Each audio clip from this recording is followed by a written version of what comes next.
On me demande souvent mon avis sur la méthode Heavy Duty de Mike Mentzer. Est-ce que c'est efficace? Sur les réseaux sociaux, on peut voir une profusion d'articles, de vidéos le mettant en gloire, expliquant sa méthode, expliquant à quel point elle est incroyable. Il avait raison. C'était le bodybuilder le plus intelligent de l'histoire, celui qu'on a relégué au second plan injustement. Quelle est la philosophie de sa méthode? C'est tout simplement pas en faire trop. Pour lui, la plupart des gens vont à l'excès, font trop de séries, trop de volume et ne laissent pas au corps suffisamment de temps pour récupérer. C'est un peu l'analogie du coup de soleil. Si on veut bronzer et qu'on va trop au soleil, on va se taper un coup de soleil. Mais si on n'y reste pas assez longtemps, on ne va pas bronzer. Même principe avec la musculation. Sa méthode se compose généralement de 2 exercices en superset, un d'isolation en pré-fatigue suivi d'un gros exercice polyarticulaire. On ne fait qu'une seule série à l'échec et même au-delà de l'échec, soit avec des techniques d'intensité, soit avec l'aide d'un partenaire. 3 séances uniquement d'entraînement par semaine avec 4 ou 5 exercices à la fois et un temps total de séance de maximum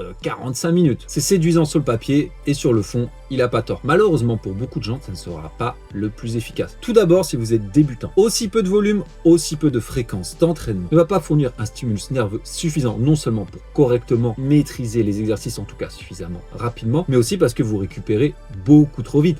Vous êtes faible et vous n'êtes pas efficace. Vous aurez bossé vos pecs le lundi, je peux vous garantir qu'ils seront prêts avant le lundi prochain. Donc il n'y aura pas suffisamment de stimulus. Mais c'est également vrai si vous êtes un athlète avancé. Votre corps est devenu une machine d'adaptation. Il n'y aura pas peut-être suffisamment de volume pour pouvoir justement progresser. Alors vous me rétorquerez que oui, il y a peu de volume, mais que ce sont des séries ultra intenses en utilisant de plus des techniques d'intensité pour aller au-delà de l'échec. Et la science également a montré que ces techniques d'intensité étaient très efficaces pour construire du muscle. Une seule de ces séries va créer un bien plus fort stimulus qu'une série normale, malheureusement au prix d'un fort coup de fatigue nerveuse. Mais aussi peu de séries de ce genre par groupe musculaire par semaine, ça risque de pas être suffisant. Une étude récente par exemple a pris des pratiquants de musculation âgés d'entre 18 et 35 ans, ils avaient au minimum 1 an de musculation sérieuse derrière eux. Ils leur faisaient faire soit une série par exercice par séance, 3 séries, ou bien 5 séries. Tous les groupes ont gagné du muscle, mais ceux qui en avaient gagné le plus, c'est ceux qui faisaient le plus de volume. Et ça, plus on a d'expérience, plus on a de muscle, malheureusement,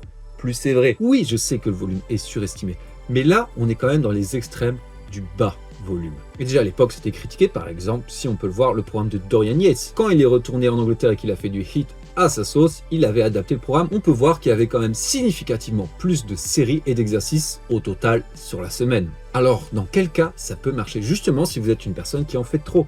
De nos jours, avec notre mode de vie, le travail, les enfants, les transports en commun, la vie qui devient chère, merci Poutine, et ainsi de suite, il y a énormément de stress, on veut trop en faire. Si en plus, on va se détruire à la salle 6 fois par semaine pendant 1h30, c'est mort. Vous ne laissez pas suffisamment de temps au corps pour pouvoir progresser. Et de diminuer tout ça, ça va vous permettre de retrouver une croissance musculaire oubliée depuis longtemps. Mais pour moi, ça manque de volume. Si on peut le comparer au Best Time Program for Naturals de Christian Thibaudeau, là, on tient quelque chose de plus intéressant. C'est le même principe, 5 exos, une seule série effective au-delà de l'échec, 2 séries préparatoires plus légères. On est sur du bas volume, mais là on était sur 6 fois par semaine. Donc 6 séances de 40 minutes par semaine avec une seule série effective. J'ai pu le tester plusieurs fois sur moi-même et des tas de personnes l'ont fait.